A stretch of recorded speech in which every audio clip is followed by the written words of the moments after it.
అంటే వన్స్ ఒకసారి పేషెంట్కి ఈ డిసీజ్ అటాక్ అయిన తర్వాత అంటే క్యూర్ అయ్యే ఛాన్స్ ఉందా? డెఫినెట్లీ అండి. ఇప్పుడు అదే అండి అవగాహన ఏంటంటే ఈ ఫస్ట్ ఇది ఏం మాయరోగం కాదు, ఇది క్యాన్సర్ అట్లాంటి డిజీజ్ కాదు. ఏంటంటే దీనికి 100% క్యూర్ రేట్స్ ఉంటాయి. అండ్ సింపుల్ క్లినికల్ డయాగ్నోసిస్ అయిన తర్వాత ఇది ట్రైజెమినల్ న్యూరాలజీ అని అవగాహన వస్తే ఇప్పుడు ఈ కాలంలో సిటీ ఎంఆర్ఐ స్కాన్స్ ప్రతి మనకి డిస్ట్రిక్ట్ సెంటర్స్లో అవైలబుల్ ఉన్నాయి. సో ఒక సిటీ ఆర్ ఎంఆర్ఐ చేస్తే మనం సెకండరీ కాజెస్ రూల్ అవుట్ చేయాలి. అంటే ఏమైనా ట్యూమర్ ఉందా, వాస్కులర్ మాల్ఫర్మేషన్ ఉందా, లేకపోతే ఈ మల్టిపుల్ స్క్లీరోసిస్ ప్లాక్స్ ఉన్నాయా, అవి ఐడెంటిఫై చేసుకుంటే అది లేదు అంటే ఇది ప్రైమరీ ట్రైజెమినల్ న్యూరాలజీ అని డయాగ్నోసిస్ చేయొచ్చు అనమాట.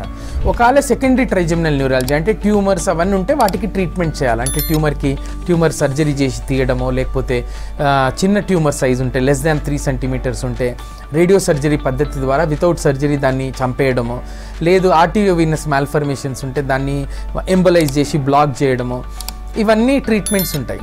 కానీ ఇవన్నీ లెస్సర్ నంబర్ అనమాట.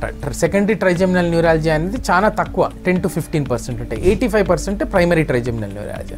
సో ప్రైమరీ ట్రైజెమినల్ న్యూరాలజీ అని మనకి అవగాహన వచ్చేస్తే అప్పుడు మెడికల్ మేనేజ్మెంట్తోని ఆల్మోస్ట్ 80% వాళ్ళకి మంచి ట్రీట్మెంట్ ఉంటుందన్నమాట.